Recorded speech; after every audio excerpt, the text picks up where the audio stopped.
fueron millones de personas, había abundantes pecadores y abundante pecado, pues Dios tuvo que engrandecer su gracia para que alcance a todos los hombres. ¿Sí se entiende, verdad?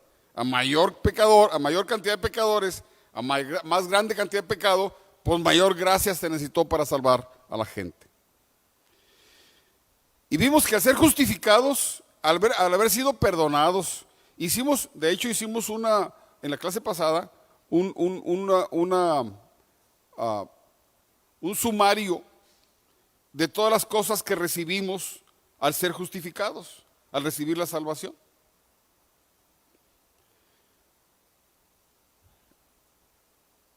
En el capítulo 6 se nos habla de la vida nueva, que todo hijo de Dios, todo convertido a Cristo Jesús, es llamado a tener una vida nueva, a tener una vida diferente. Y esto es un tema recurrente en las cartas del apóstol Pablo, como en Corintios, 2 Corintios, cuando dice, el que está en Cristo nueva criatura es, las cosas viejas pasaron. Y él está haciendo mucho énfasis en todas sus cartas, el apóstol Pablo, acerca de la vida nueva, de la nueva creación, de ya no vivir como vivíamos, de tener una conversión genuina. Y Pablo va a seguir hablando en este capítulo 6 de esta nueva vida.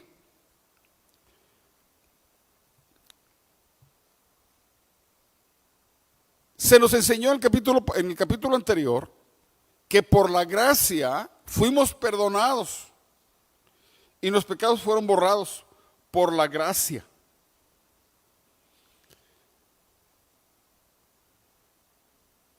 Que los que están bajo la ley, al ser débiles carnalmente por sus pasiones, no pueden cumplir la ley. Y al no poder cumplir la ley, el que está bajo la ley está bajo maldición, porque dice la Escritura, maldito el que no cumpla los mandamientos. Entonces, todos los que están bajo la ley están bajo maldición, sencillamente por su humana debilidad, no porque la ley sea mala. Los malos somos nosotros. ¿Sí se entiende? Entonces, no nos conviene, a ningún ser humano le conviene estar bajo la ley o querer justificarse por la ley, porque nunca lo va a lograr. Mas Dios en su amor mandó a su Hijo para que, redimiéndonos del pecado, Él pagara por nosotros, y por la gracia de Jesucristo recibimos el perdón completo y recibimos una herencia celestial y nos alejamos de la ira de Dios y todo el inventario que hicimos en la clase pasada. Entonces, nosotros como hijos de Dios ya no estamos bajo la ley, como los judíos. Ahora estamos bajo la gracia, en la cual recibimos todas las bendiciones espirituales que hay. Cuando estudiamos Efesios, por cierto, si alguno no estudió Efesios, entre a la misma página de Casa de Gracia y ahí está el estudio completo de los Efesios, por partes. Y se nos dice que fuimos perdonados, que fuimos justificados, que fuimos santificados. Toda la obra de Dios fue terminada, es completa. La obra de Jesucristo es completa en la gracia, en la gracia. Entonces comienza el capítulo 6 y yo voy a leer del 1 al 14. ¿Usted me puede acompañar? Ahí en su lugar. Dice, ¿qué pues diremos? ¿Perseveraremos en el pecado para que la gracia abunde? Permítame. Si usted se va al capítulo anterior, en el verso 20, Pablo hace una afirmación y dice, pero la ley se introdujo para que el pecado abundase. Mas cuando el pecado abundó, sobreabundó la gracia. Ya lo expliqué. Pues al haber más pecado y más pecadores y más pecado, pues Dios tuvo que ampliar su gracia para salvar a todos. Pero entonces dice el apóstol Pablo, entonces porque estoy bajo la gracia, ¿vamos a pecar? Al cabo hay mucha gracia. Que es el razonamiento de algunas personas que no se sujetan a la palabra de Dios. Dicen, muy bien, si por gracia fui perdonado, pues puedo seguir pecando, al cabo la gracia es abundante. Entonces, Pablo hace la pregunta, ¿perseveraremos en el pecado para que la gracia abunde? En ninguna manera. ¿En ninguna manera qué? Pregunta, ¿perseveraremos en el pecado? En ninguna manera. Sí. Porque los que hemos muerto al pecado, ¿cómo viviremos aún en él? Ok, aquí hay una afirmación. Es muy importante que al estar viendo Romanos, tú observes las afirmaciones de Pablo. Él está afirmando una cosa aquí. ¿Qué está afirmando? En el verso 2.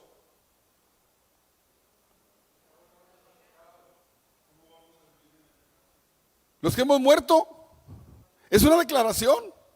El apóstol Pablo dice que el creyente, ¿qué cosa? Ha muerto. Jesús dice, el que quiera venir en pos de mí, se lo saben de memoria todos, hasta los que no conocen a Cristo. Tome su cruz cada día. Primero, niéguese a sí mismo. ¿Qué es negarse?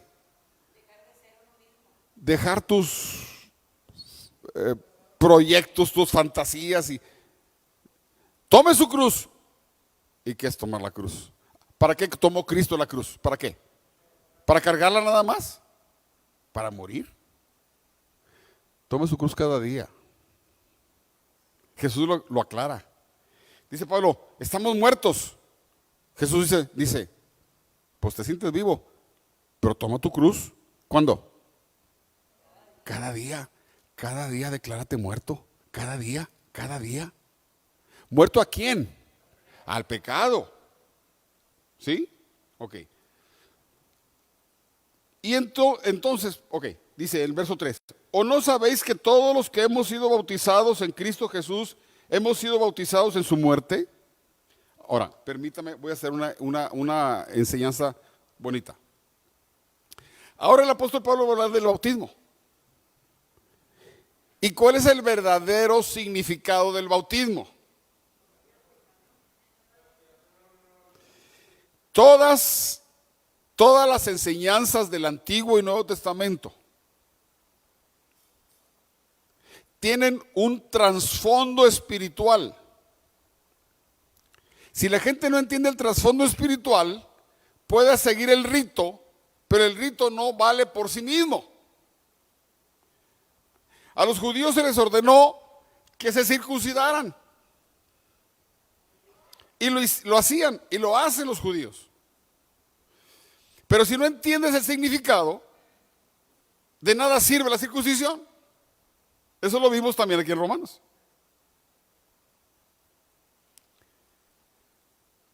El significado de la circuncisión, como lo vimos en momento oportuno en los primeros capítulos de Romanos, significa quitar de tu vida la carnalidad o la mundanalidad, para que me entiendas mejor. La circuncisión significaba quitar de tu vida la carnalidad y la mundanalidad. Si tú no quitas de tu vida la carnalidad y la mundanalidad, de nada te sirve la circuncisión, aunque seas judío.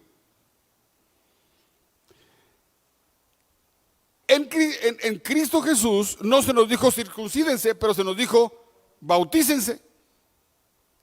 Y la gente se echa el agua o se mete al río. Ya me bauticé. Pero el bautismo no tiene sentido si tú no entiendes lo que significa el bautismo. Entonces Pablo nos está explicando en el bautismo lo que significa el bautismo para que entendamos cómo debe ser nuestra nueva vida en Cristo. Ahora sí vamos a leerlo. Dice así. Verso 3. ¿O no sabéis que todos los que hemos sido bautizados en Cristo Jesús hemos sido bautizados en su muerte?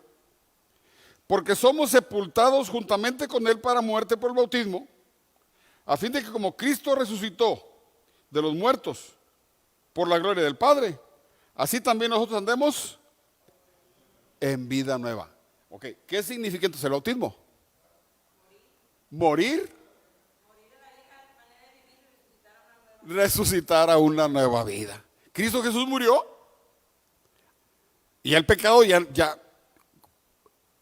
la carne quedó. Cuando se levanta en la resurrección con un cuerpo no carnal, con un cuerpo espiritual. No un espíritu, que no lo engañen, como dicen algunos que andan predicando en las calles. No era un espíritu, era un cuerpo espiritual. Eso lo explica el Pablo en capítulo 15 de Corintios. Cuerpo espiritual. Por eso le decía, tócame. Por eso le dijo a Judas, a Tomás, tócame. Tócame. Si hubiera sido espíritu, pues no me lo hubiera hecho así, pues no lo puede tocar. Tócame. Era cuerpo espiritual, en el cual pude ir a la casa del Padre y volver. ¿Sí? Así como Cristo murió al mundo y se levantó para Dios, así nosotros, cuando nos bautizamos, de hecho, no sé cuántos de ustedes se han bautizado, yo los he bautizado, o alguien los bautizó por inmersión.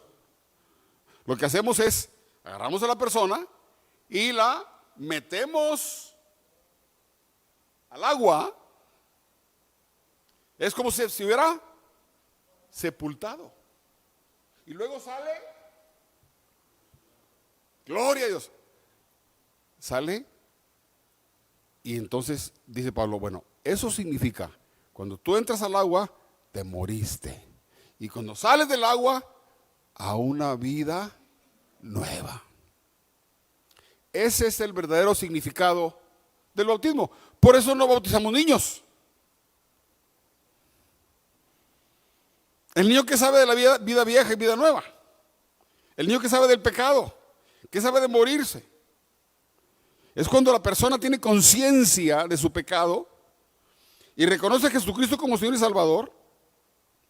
Es cuando le puede decir, me quiero bautizar porque estoy dispuesto a sepultar mi vida carnal, mi mundanalidad y vivir una vida nueva.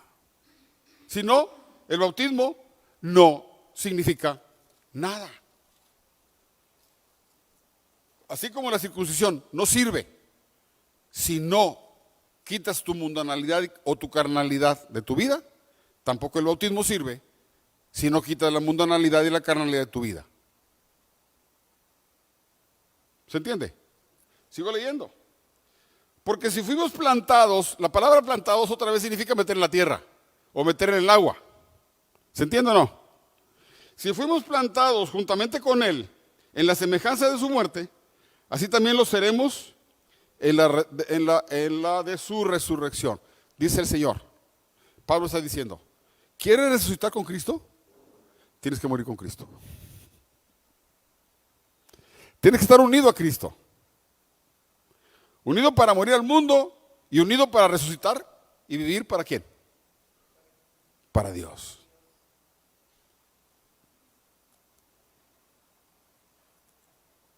Y luego Pablo usa palabras que son muy importantes que yo lo voy a ir marcando, hasta debían subrayarlas en su Biblia. Verso 6. Sabiendo esto, esa palabra es importante. El creyente debe saber lo que hace, debe saber lo que cree, debe saber su posición, debe saberlo. Primero lo sabes, luego lo aceptas, lo crees y lo aceptas y luego vives de acuerdo a eso. Sabiendo esto, que nuestro viejo hombre fue crucificado juntamente con él para que el cuerpo del pecado sea destruido, a fin de que no sirvamos más al pecado. Ahora, ¿qué es servir al pecado? ¿Qué es servir al pecado? No solamente es pecar. Servir al pecado es pecar, pero es cuando tú usas tu cuerpo, tus manos, tus pies, tus ojos, tu boca, al servicio del pecado. El que roba usa sus manos como instrumentos de robo. El que mata usa sus manos. El que es lascivioso, adúltero, usa sus ojos. El que es maldiciente, que insulta, que odia, usa su lengua. Todo viene del corazón. Pero Pablo va a hablar aquí, dice, no presente, sus miembros, tu cuerpo, ya no es para que sirvas al pecado. O sea, olvídate ya. Tienes que, ahorita voy a hacer una palabra muy interesante. 7. Porque el que ha muerto ha sido justificado del pecado. Y si morimos con Cristo, creemos que también viviremos con Él. Ok. Vean, esta enseñanza es preciosa. Se nos está diciendo que cuando nos bautizamos, porque creemos en Jesús, si no, no va el bautismo. Cuando nos bautizamos, nos unimos a Cristo. Pablo, este concepto de unirse con Cristo, lo usa en varios pasajes de la Escritura. Estamos unidos con Cristo. Cristo y yo somos uno. Así como el hombre y la mujer dice, ya no serán dos, sino una sola carne. Así también cuando estamos con Cristo, estamos unidos con Cristo. Y si Cristo murió, yo estoy muerto. Y si Cristo resucitó, yo estoy resucitado también con Él.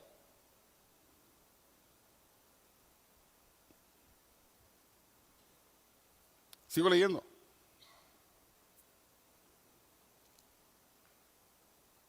9.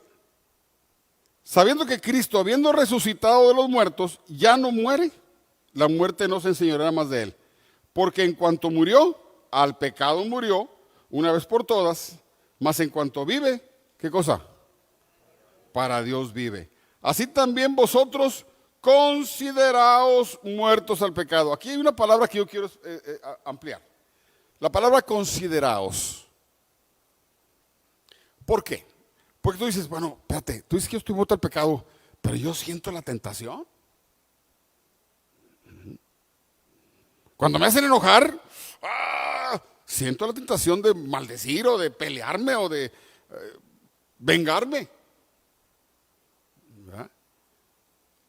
Yo siento, ¿cómo es que estoy muerto? Dice el apóstol Pablo, considérense muertos. Voy a explicar qué es considerarse. Un amigo que tiene dinero, tiene un carro deportivo muy bueno. Un carro deportivo último modelo. Con un hijo de 16 años. Y ustedes saben que los hijos a los 16, préstame el carro, papá, préstame el carro, le enseñó a manejar. Papá, préstame el carro. Órale, hijo, te lo presto. Más cuídamelo. Y se iba el huerco, el muchacho con el carro y subía a los amigos. ¿Cuántos amigos? Todos los que quepan.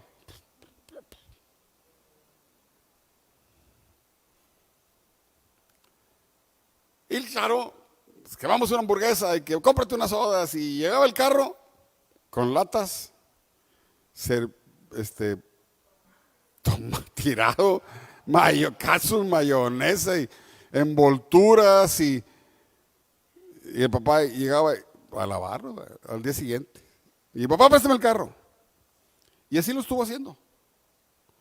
Yo, ¿qué voy a hacer con este muchacho? Siento feo no prestar el carro, pero sube a los muchachos y no, me voy a comprar otro carro y le voy a dejar ese carro a él. Pero tiene 16. Entonces fue y le dijo, mira, mijo, cuando cumplas 18, ese carro es tuyo, va a ser tuyo. De hecho, considéralo tuyo. Y el chavo, ¿mío? Sí. Pero hasta que tengas 18. Ahorita no puedes. Amaneció el muchacho lavando el carro. Se fue con los jóvenes, con los amigos, y nomás permitió que subieran 3, uno delante y 2 atrás. Y que no metan comida. Y estaba manejando despacito y cuidándolo y limpiándolo. Y el papá se quedó y vio el carro al día siguiente limpiecito y todo. Y le dije, oye, hijo, ¿cómo le hiciste? Porque yo te decía que les dijeras a tus amigos que no subieran comida. Y tú me decías, no les puedo decir eso a mis amigos. ¿Cómo? Pues me atreví, papá. ¿Por qué?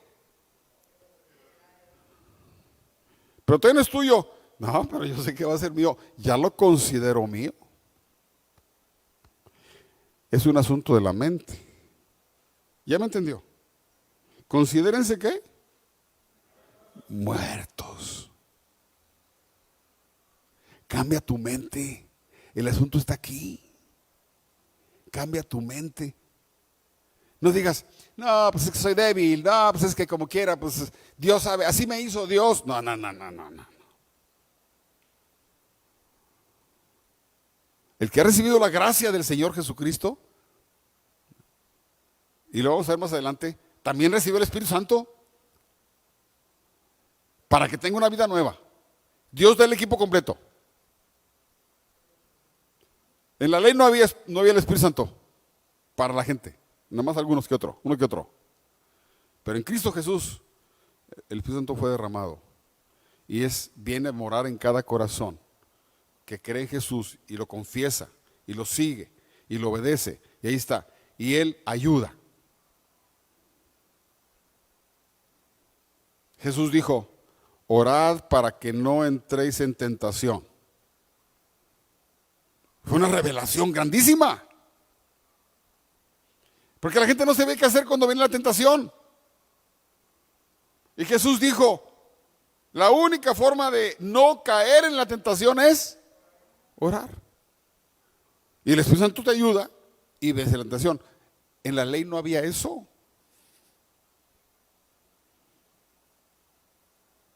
¿Me explico o no me explico? Muy bien. Sigo leyendo entonces. Vuelvo a leer el verso 11. Así también vosotros consideraos que muertos al pecado, pero vivos para Dios en Cristo Jesús Señor nuestro. Y luego viene órdenes, declaración. No reine pues en vuestro cuerpo mortal, de modo que lo obedezcáis en sus concupiscencias. Primera, o sea, si te quieres considerar muerto, no reine pues el pecado en tu vida. Voy a usar una palabra importante para que me entiendas. Tienes que rebelarte contra el pecado. Resiste al diablo. Tienes que rebelarte, o sea, no digas, ay, es que el pecado me gana. No, Señor. Tiene que rebelarse. Póngase en contra. Si la carne dice el norte, tú dices sur. No reine, no dejes que el pecado reine, no dejes que reine.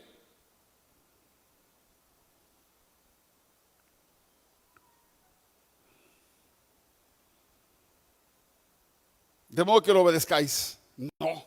Y luego dice el 13, tampoco presentéis vuestros miembros al pecado como instrumentos de iniquidad. O sea, cambia tu mente, considérate muerto, rebélate contra el pecado y usa tu cuerpo para servir a Cristo. No servir al pecado. Ya no andes peleándote, maldiciendo, robando, asaltando, matando, insultando, llevando chismes. Ya.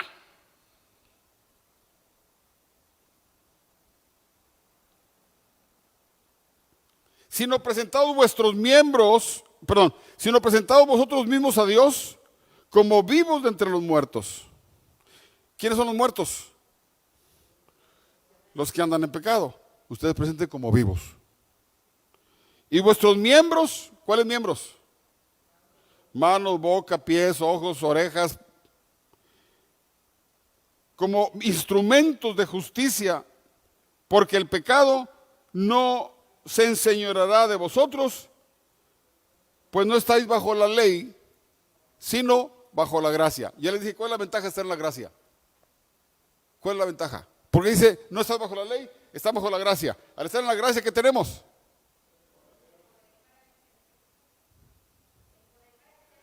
¿Y dónde está el poder ese? En el Espíritu Santo. Otra vez he insistido mucho, la diferencia entre la ley y el pecado, entre la ley y la gracia, es que en la gracia recibimos todo un paquetote en la cual viene el Espíritu Santo que viene a ayudarnos en nuestra debilidad. En la ley no había. ¿Me estoy explicando? ¿Sí? Muy bien. Voy a seguir leyendo ahora del 15 al 23. ¿Qué pues? ¿Pecaremos porque no estamos bajo la ley, sino bajo la gracia? ¿Tú qué dices? Di lo que dice Pablo. ¿Qué dice? Fuerte. En ninguna manera. ¿No sabéis que si os sometéis a alguien como esclavos para obedecerle, sois esclavos de aquel a quien obedecéis, sea el pecado para muerte o de obediencia para justicia? Pero gracias a Dios, que aunque erais esclavos del pecado, habéis obedecido de corazón aquella forma de doctrina, o la palabra de Dios, a la cual habéis sido entregados. Y libertos o libertados del pecado, viniste a ser ¿qué? Siervos de la justicia de Cristo, la justicia que recibimos. O sea, cuando tú te convertiste a Cristo, fuiste justificado, recibiste la justicia de Dios. Ahora, si recibimos la justicia de Dios, debemos ser siervos de la justicia y no del pecado. Hablo como mano por vuestra mano debilidad, que así como para iniquidad presentasteis vuestros miembros para servir a la inmundicia y a la iniquidad, así, para santificación, presentad vuestros miembros, ¿para qué? Servir a la justicia. Cuando tú sirves a Cristo, ¿qué estás haciendo? Sirviendo a la justicia. Cuando cantas y adoras, estás usando tus miembros, las manos o la boca, tu voz, para servir a la justicia. Cuando das misericordia, estás sirviendo a la justicia. Cuando vienes y haces el templo, estás sirviendo a la justicia. Cuando das tus ofrendas, estás sirviendo a la justicia. Cuando haces misericordia con la gente de la calle,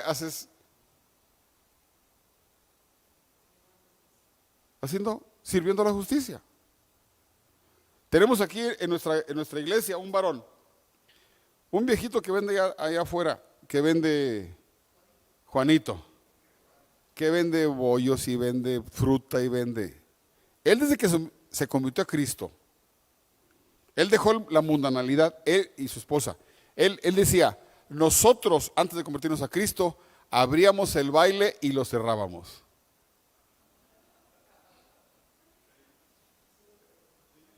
Abríamos los bailes, íbamos a un baile, lo abríamos nosotros. Primera pareja, nosotros. Última pareja, nosotros. Y vivían una vida mundana. Se convierten a Cristo, dejan su vida mundana y empiezan a usar su vida, su casa, su carro, su camioneta, sus hijos y todo al servicio de la justicia. Esta iglesia, Casa de Gracia, nació en su casa, en la casa de don Juanito. Y sigue sirviendo. Y lo hubieran visto ustedes, ahorita pues ya está viejito, no puede. Pero él andaba pintando, clavando y arreglando. En todo servía al Señor. Fueron a predicar el Evangelio a Guadalajara y se levantó una iglesia. Fueron a predicar el Evangelio él y su esposa a San Luis y se levantaron 2 iglesias. Y fue a Tampico y le predicó a todos sus amigos, puros viejitos. Pues de los 20 que iban, yo creo que 19 se salvaron. Y así viejito va a ayudar a un yerno para llevar comida a la gente pobre y sigue predicando el Evangelio, así de viejito como lo ve. Por eso yo le dije, don Juan, mientras Dios sea pastor en Casa de Gracia,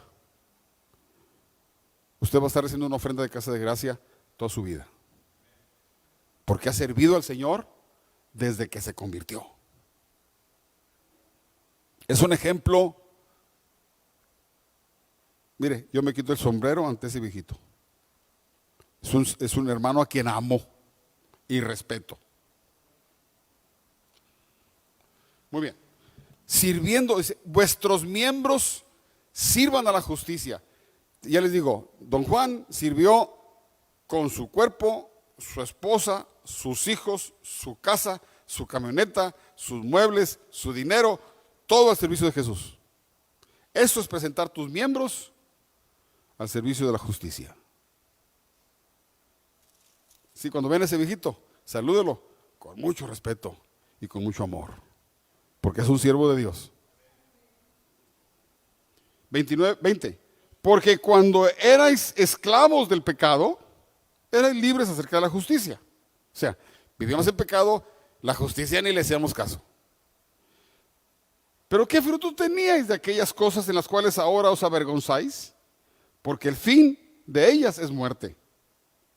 Mas ahora habéis sido libertados del pecado y hechos siervos de Dios, tenéis por vuestro fruto la santificación y como fin la vida eterna. O sea, la santificación es un fruto diario.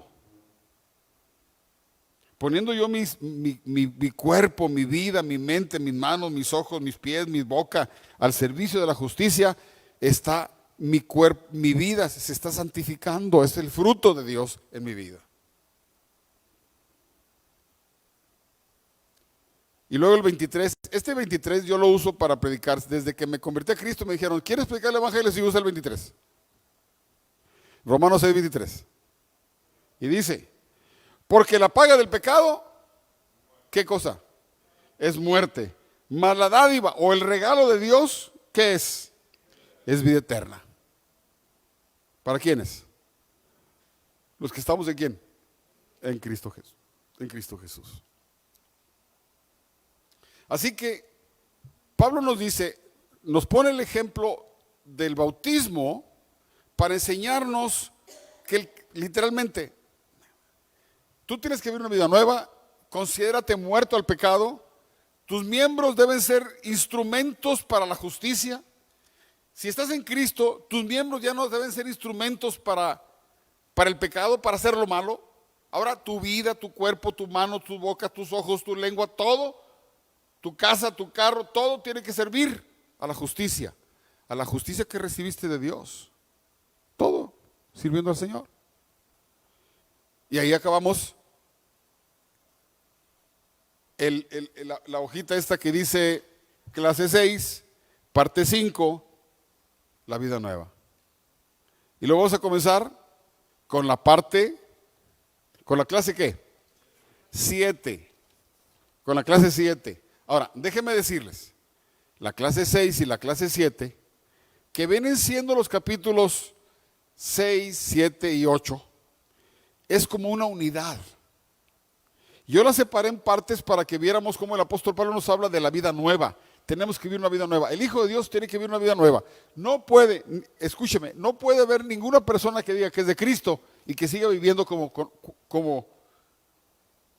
vive el mundo, como antes. No, no es cierto. Si sigue viviendo igual, maldiciendo, si sigue emborrachándose, si sigue blasfemando, contando chistes colorados, mundano, no le creas, no es cierto, nunca Jesús entró en su corazón. Hay una anécdota por ahí que una vez uno de los grandes predicadores de Estados Unidos del siglo por allá, del 1800, Moody, él predicaba a multitudes, y una ocasión vino un borracho y le dice, oiga señor Moody, yo soy uno de sus convertidos, todo borracho.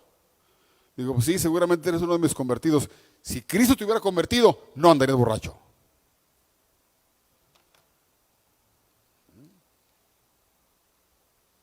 Vamos a ver ahora el capítulo 7 y 8, que se llama la lucha. ¿Y por qué le llamo yo la lucha? Escúcheme, el nombre de la lucha se lo puse yo. La Biblia nos dice la lucha.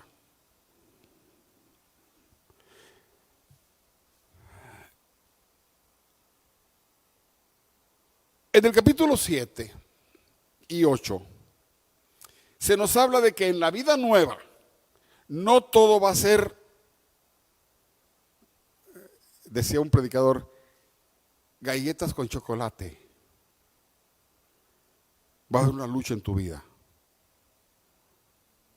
Y esa lucha va a estar hasta el día en que mueras. Tanto que el apóstol Pablo usa en el capítulo 7, ¿quién me librará de este cuerpo? Lo vamos a leer ahorita. Pero va a haber una lucha. En cada creyente hay una lucha. Vida nueva, sí, tengo vida nueva. ¿Me debo considerar muerto? Me debo considerar muerto, pero no estoy muerto. Estoy vivito. Y el pecado me rodea. Y vienen tentaciones. Solo que debo tener una mentalidad diferente. Y debo rebelarme. No decir, Exacto. Debo rebelarme. No decir, ¿han oído eso de, es que soy débil? A Dios no le gusta esa frase. Es que soy muy débil. No. En Cristo Jesús la gente tiene poder para vencer, si quiere. Lo que pasa es que hay gente que no quiere. Pero hay una lucha. En el capítulo 7, el apóstol Pablo nos habla de lo que es propiamente la lucha. Y en el capítulo 8 se nos dice cómo tener una vida victoriosa. Pues, aunque tenga una lucha, si me considero muerto, el capítulo 8 me dice la fórmula para vencer, para decir, soy victorioso en Cristo Jesús. Pero en el capítulo 7 nos revela la lucha que existe en todo creyente. Aunque el apóstol Pablo usa el yo y se pone, por ejemplo, yo esto, no es que Pablo está hablando de él, está hablando del creyente, de todo creyente en Cristo Jesús. De todo creyente. Cuando Pablo dice, yo en mi carne, en mí, está hablando de ti, de mí y de todos. ¿Sí me explico o no? Muy bien. Vamos a comenzar. ¿Acaso, hermanos, pues hablo con los que conocen la ley, que la ley se enseñorea del hombre entre tanto que éste vive? Porque la mujer casada está sujeta por la ley al marido mientras éste vive. Pero si el marido muere, ella queda libre de la ley del marido. Así que si en vida del marido se uniere a otro varón, será llamada adúltera. Pero si su marido muriere, es libre de esa ley. De tal manera que si se uniere a otro marido, no será adúltera.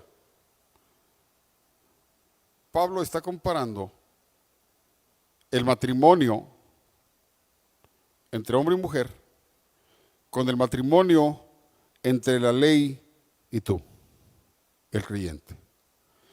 Así como la mujer está casada con el marido, nosotros antes de Cristo estábamos casados con la ley.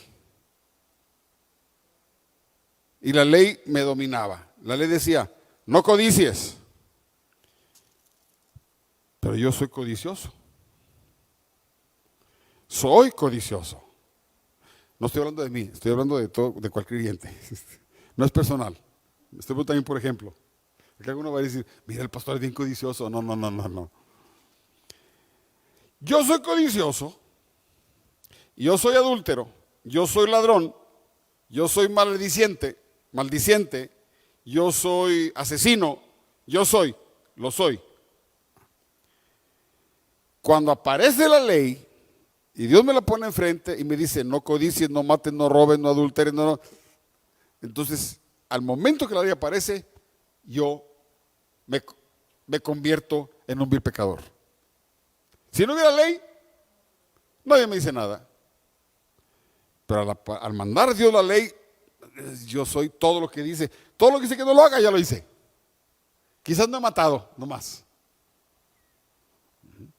O sea que la ley, que es una ley para salvar, bendita, santa, ahorita la vamos a ver, limpia. La ley me condenó porque le está diciendo a una persona que soy una basura. Sí, muy bien. Entonces, sin Cristo, antes de Cristo, Dios dio la ley y casó a los hombres, al ser humano, con la ley. Y la ley manda, no. Manda. Así como el marido manda. Si el marido se muere, ¿Qué pasa con la mujer? Queda libre y puede, ¿qué? ¿Volverse a casar con otro? Porque ya no está. Pablo va a decir, nosotros morimos a la ley. La ley era mi marido que me ordenaba, no hagas esto, no hagas lo otro, no hagas. Pero la ley se murió. O yo me morí a la ley y quedé libre de la ley. ¿Sí me explicó o no? Es lo que va a explicar Pablo. Vamos a leerlo. 4. Así también vosotros, hermanos míos, habéis muerto a la ley mediante el cuerpo de Cristo, para que seáis de otro, del que resucitó de los muertos, a fin de que llevemos fruto para Dios. Porque mientras estábamos en la carne, las pasiones pecaminosas que eran por la ley obraban en nuestros miembros, llevando fruto para muerte. Pero ahora estamos libres de la ley por haber muerto para aquella en que estábamos sujetos, de modo que sirvamos bajo el régimen nuevo del Espíritu y no bajo el régimen viejo de la letra. Otra vez, Pablo sigue hablando de, estamos muertos.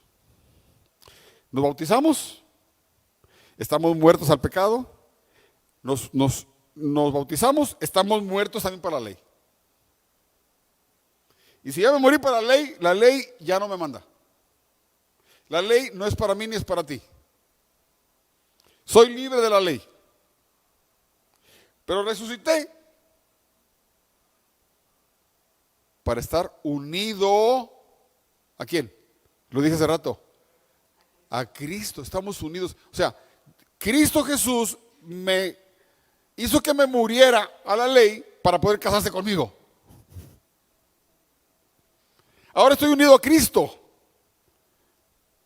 El apóstol Pablo dice en Corintios que nosotros somos un espíritu con Cristo, somos uno. Así como la mujer y el hombre ya no son dos, sino una sola carne, así nosotros somos uno en espíritu con Cristo.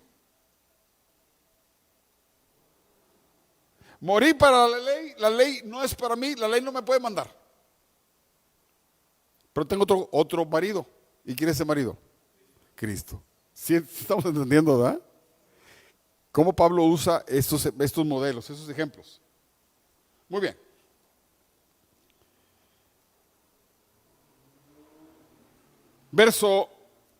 Y aquí en el verso 6, Pablo nos dice que entonces ya existen dos regímenes, que es el régimen de la ley para los que no tienen a Cristo, y el régimen de la ley y el régimen del Espíritu para los que estamos en Cristo. Nosotros, al recibir a Cristo, estamos bajo la ley, nos cambiamos de régimen. La ley no tiene nada que ver conmigo. Ahora yo estoy sujeto ¿a quién? Por eso Jesús dijo, oísteis que fue dicho a los antiguos, no matarás. ¿Quién dijo eso? La ley. Pero yo les digo, es otro régimen. No insultes.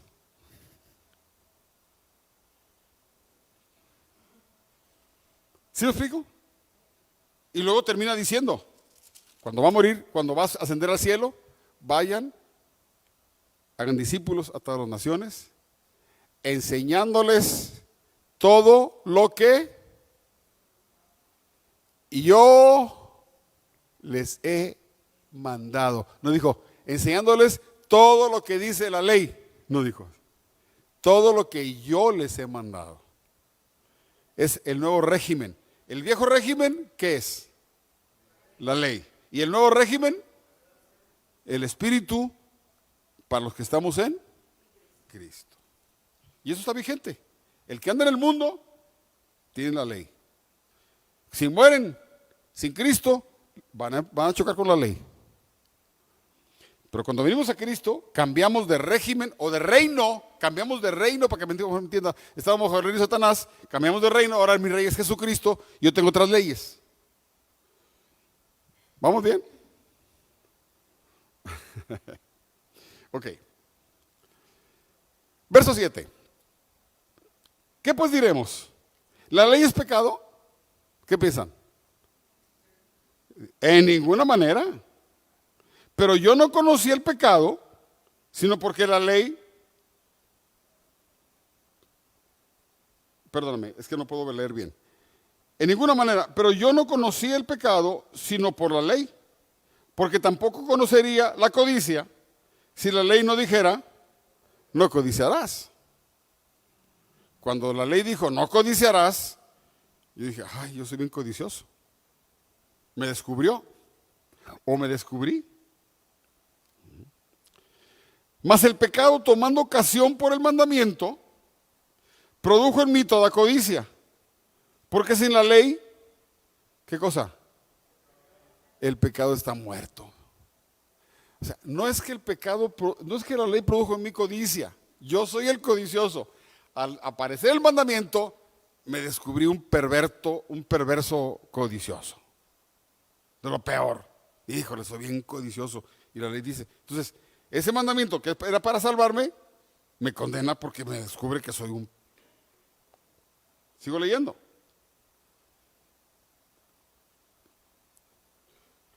Nueve. Y yo sin la ley vivía un tiempo. El ser humano vivió un tiempo sin la ley. Pero venido el mandamiento, el pecado revivió y yo morí. Porque la ley del pecado, porque la paga del pecado es muerte. Y ahí es que el mandamiento, que era para vida, a mí me resultó para muerte por mi humana debilidad. Porque el pecado, tomando ocasión por el mandamiento, me engañó y por él me mató. De manera que la ley, a la verdad, es santa, ¿qué más? Justa y buena. La ley de Dios es santa, justa y buena. El problema no es la ley. ¿Quién es el problema? Nosotros. La ley nomás te dice lo que eres. Mírate cómo te ves. Ay, qué sucio me veo. Pues eso eres tú. ¿Necesitas que te limpien? Pues búscate uno que te pueda. Yo no te puedo limpiar. Yo nomás te digo que está sucio.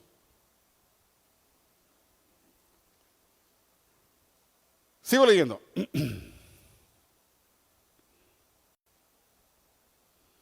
Luego, lo que es bueno vino a ser muerte para mí en ninguna manera, sino que el pecado, para mostrarse pecado, produjo en mí la muerte por medio de lo que es bueno, a fin de que por el mandamiento llegase el pecado llegase a ser sobremanera pecaminosa.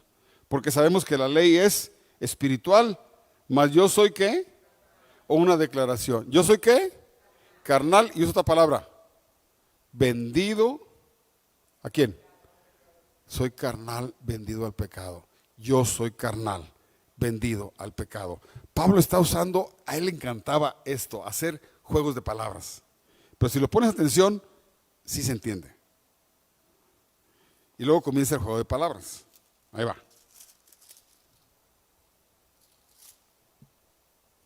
Porque lo que hago no lo entiendo, pues no hago lo que quiero, si lo que no quiero, esto hago. Ok, ahí va.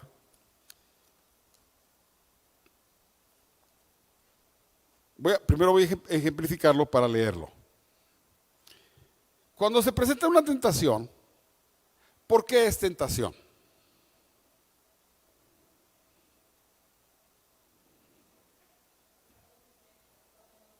Sí, fuerte. Porque nos gusta.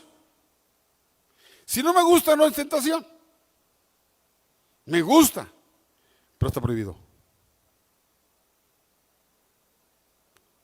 Eva ve el fruto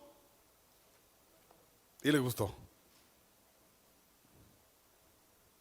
Entonces viene el tentador y le lava el coco, le lava el cerebro y la convence. Pero no le metió el fruto en la boca. Ella estiró el brazo, lo arrancó y lo comió. Pero ya me perdí. Ok. La tentación es tentación porque me gusta.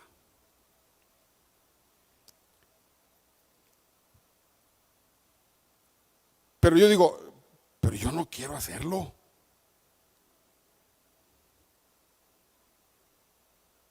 Y a veces lo hago. pero yo no quiero hacerlo, pero lo hago. No me quiero enojar, no me voy a enojar. Y luego, ¡pah! Vino la tentación y me enojé. Y ya no voy a maldecir. Y me hacen enojar y maldigo. Y luego, ¡ay! Es que yo no quiero maldecir, pero lo hice. Es lo que dice Pablo. Dice, el carnal, la gente carnal, vendida al pecado, no, que conoce a Dios, no quiere hacer lo malo, pero lo hace.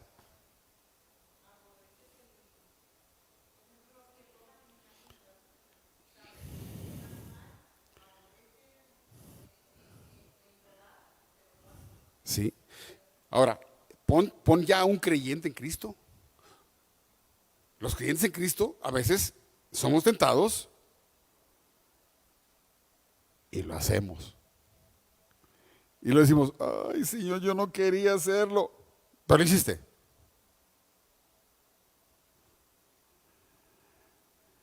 Entonces, está en la lucha. La lucha es, viene la tentación, me gusta hacerlo, pero Dios dice, no lo hagas. Y estoy ahí en la lucha, pero yo siento en mi carne las ganas de hacerlo. Sea pelearme, sea discutir, sea chismear. Miren, hay pecados como el chisme que no parece pecado. Por eso la gente cae. ¿A que no sabes qué? A ver, siéntate, platícame.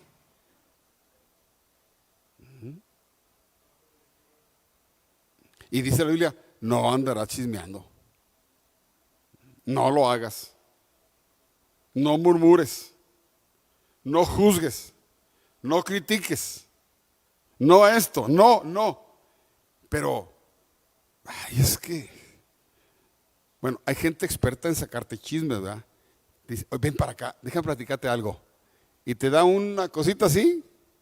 Y dices, sí, cierto. A ver, y ya empiezas tú bien a hablar, ¿no? Bla, bla, bla, y ándale, ya lo hice caer. Muy bien. Pablo dice, el carnal, vendido al pecado, no quiere hacer, estoy hablando del cristiano, pero es carnal, dominado por sus pasiones. No quiere, pero lo hace.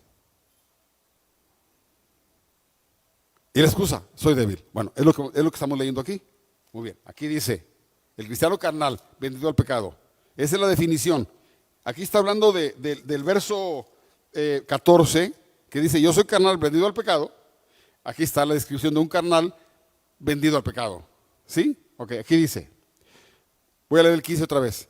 Porque lo que hago no lo entiendo, porque no hago lo que quiero, sino lo que no quiero, eso hago. Y si hago lo que no quiero,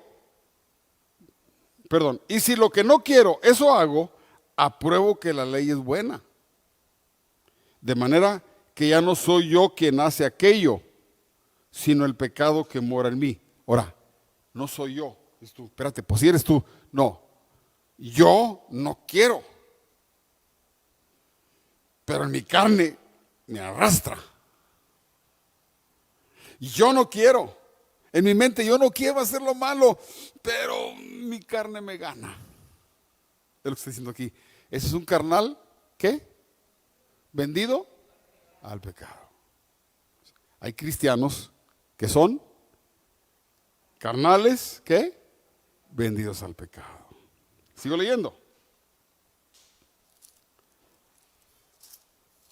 Verso 18. Y yo sé que en mí, esto es, en mi carne, no mora o no vive el bien, porque el querer el bien está en mí, pero no el hacerlo. Porque no hago el bien que quiero, sino el mal que no quiero. Eso hago. Y si hago lo que no quiero, ya no lo hago yo, sino, subrayen, el pecado que mora en mí. La palabra pecado que mora en mí, en otras partes de la Escritura le llaman naturaleza pecaminosa. Mi naturaleza me arrastra al pecado. Yo con mi mente no quiero, Señor, yo quiero agradarte, pero ¡pum!, hago lo malo. Porque el pecado mora en mi carne. Le voy a poner el ejemplo, yo lo puse en los grupos pequeños y lo voy a decir ahorita aquí. Hay una fábula, un cuento. Está un alacrán que quiere cruzar un arroyo. Ya se la saben. Si no se lo saben, yo se los puedo platicar. Y si ya se lo saben, aguántense. Está el alacrán que quiere cruzar el arroyo. Y pasa una rana. Y le dice, ranita, ranita, amiga mía, ayúdame a pasar el arroyo. Y la rana le dice, no, porque me picas. No, no, no te pico. Ándale, ayúdame a pasar el arroyo. No, porque me picas. Te juro que no te voy a picar. ¿Me lo prometes? Te lo prometo. Bueno, ándale, súbete a mi lomo. Y va la rana y lo cruza y al llegar a la orilla, ¡pum!, le da el piquetazo. ¿Por qué lo hiciste? Tú me prometiste que no me vas a picar. Dice, lo siento, es que es mi naturaleza.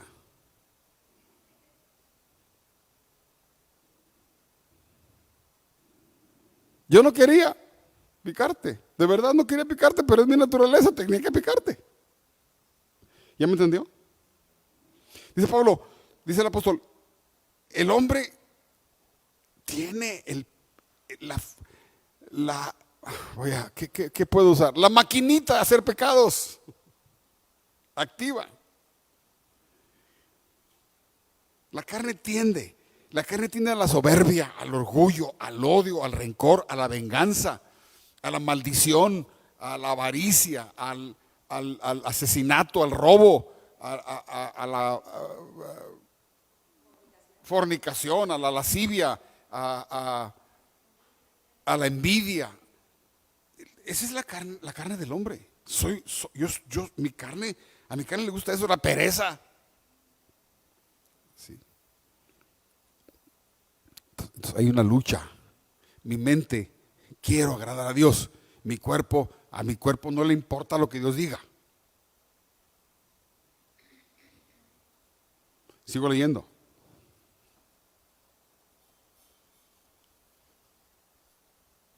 (21) Así que, queriendo yo hacer el bien, hallo esta ley, que el mal está en mí. Porque según en el hombre interior, me deleito en la ley de Dios. Pero veo otra ley en mis miembros, o sea, en mi cuerpo, que se rebela contra la ley de mi mente. Ahí está la lucha. En el verso 23 está la lucha. Lo voy a repetir. Pero veo otra ley en mis miembros que se rebela contra la ley de mi mente y me lleva cautivo a la ley del pecado que está en mis miembros. Miserable de mí. ¿Quién me librará de este cuerpo de muerte? Porque mientras tengas el cuerpo de carne, tienes la naturaleza pecaminosa. Cuando la carne se muera, se acaba el pecado ahí. La naturaleza. ¿Sí me entiendes? Dice, ¿quién me librará? Y entonces da una respuesta gloriosa. ¿Quién me librará de este cuerpo? ¿Qué dice? Gracias doy a Dios por Jesucristo Señor nuestro. Así que yo mismo, con la mente, sirvo a la ley de Dios, mas con la carne, a la ley del pecado. Así que en mí están las dos. La naturaleza pecaminosa y la naturaleza divina que vino por el Espíritu Santo, y están los dos. Tenemos las dos. Es mi carne obrando y Dios obrando en mí. Mi carne obrando y el Espíritu Santo obrando en mí. Así que tú como creyente tienes una lucha todos los días. Nomás amanece y a luchar. Y tu carne quiere todo lo que a Dios no le gusta. Y en tu corazón y en tu mente le dices a Dios, te amo, Señor, yo quiero agradarte, yo quiero ser perfecto. ¿Cuántos de ustedes le han dicho a Dios, yo quiero ser perfecto delante de ti? Todos. No conozco un creyente genuino que no desee ser perfecto para Cristo. Pero tiene en su cuerpo, ¿qué cosa? El pecado. Que le llamamos naturaleza. Acuérdense del alacrán. Pudiéramos decir, somos alacranes. Traemos el aguijón, la cola parada, ¿no? Nada más donde hay oportunidad, ¡pum! ¡Pum! Oye, pero es que prometiste, dijiste que nunca más. Pues sí, pero es mi naturaleza. Pero, aparte, vamos a ver, no lo vamos a ver ahora, el tiempo ya se nos acaba. La próxima semana vamos a ver el capítulo 8, que es la victoria. Cómo un hijo de Dios puede vivir no bajo el poder de su cuerpo, de sus pasiones, que nunca lo van a dejar hasta que se muera. Pero tiene la forma, la herramienta, el cómo lograr la victoria, si quiere. Y será una decisión de cada creyente decidir si va a vivir el capítulo 7 o va a vivir el capítulo 8.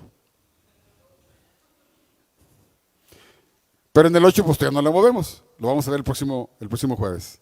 ¿Les parece bien? ¿Le bendijo este estudio? ¿Sí? ¿Qué te llevas? Dime una frase. ¿Qué te llevas? ¿Qué idea importante te llevas en tu corazón? Una pregunta. Las personas que se han bautizado, con todo lo que ya sabemos que significa bautismo, y al año, no sé, de repente otra vez vuelven a andar en el mundo y pecado, ya no vale. No vale. No vale. El bautismo no vale si no lo haces efectivo. No vale.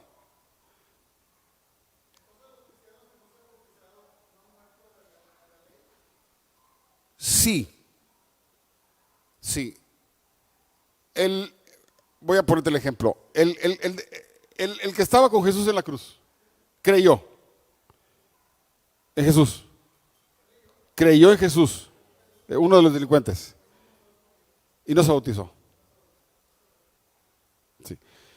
Pero cuando una persona se bautiza, está haciendo un testimonio público de su fe. Y es lo que Jesús quiere. De hecho, ese ladrón, al decir delante de todos y aún delante de su compañero, creo en ti, ten misericordia de mí, le dijo, estás muriéndote y no te arrepientes. Estaba haciendo una confesión pública de su fe. Digamos que ahí fue bautizado.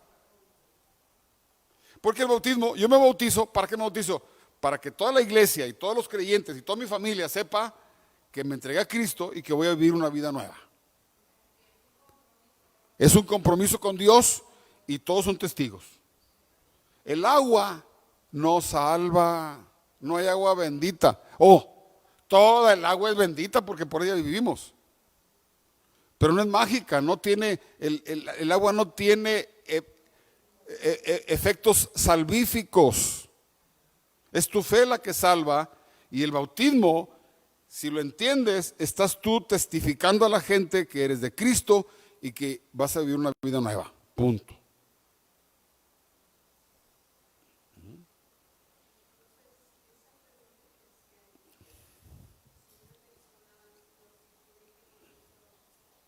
Cuando crea de verdad, tiene que bautizarse otra vez.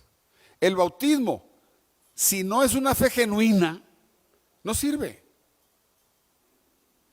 Cuando yo era niño, en mi iglesia, a la que iba mi madre, bautizaba niños. ¿Me bautizaron de niño? ¿Yo qué sabía de eso? Nada. Cuando crezco, me convierto a Cristo, digo, yo me quiero bautizar. Y me bauticé. Consciente de lo que estoy haciendo, sé lo que estoy haciendo.